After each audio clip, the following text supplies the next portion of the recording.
Am I the a-hole for not letting my ex-husband and one of his future stepkids come inside? Our custody arrangement is for each of us to pick the kids up on our day during our 2-hour pickup window. He arrived at the house, and I already had the boys ready. I saw his car pull into the driveway on my camera, so the boys were already halfway to the door when my ex knocks.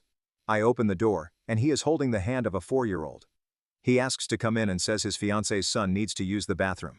I told him I don't want him to come inside, because I don't feel comfortable with him in my house. He has a history of snooping through my things. He asked me to take his future stepson to the bathroom, and I said I was uncomfortable with the situation. He said his stepson needed to pee. I suggested the McDonald's up the road. He said my bathroom would be way cleaner than a McDonald's. At this point my 11-year-old started pestering his dad to stop so they could leave. My ex said your brother needs to use the bathroom. My son said I'll take him. My ex said no, your mother would rather he pee his pants. We'll go, and hopefully we'll get to the McDonald's in time. My ex and the boys left. He messaged me afterwards saying I was cruel to a child to punish him and that's not okay. He said I made us both look bad in front of our kids and should be embarrassed of my actions.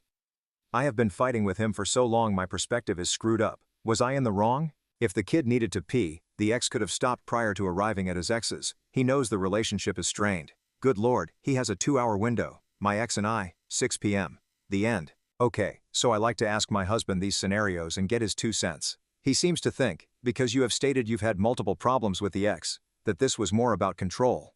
He wanted you to do what he said. Was the boy hurting and crying because he had to go?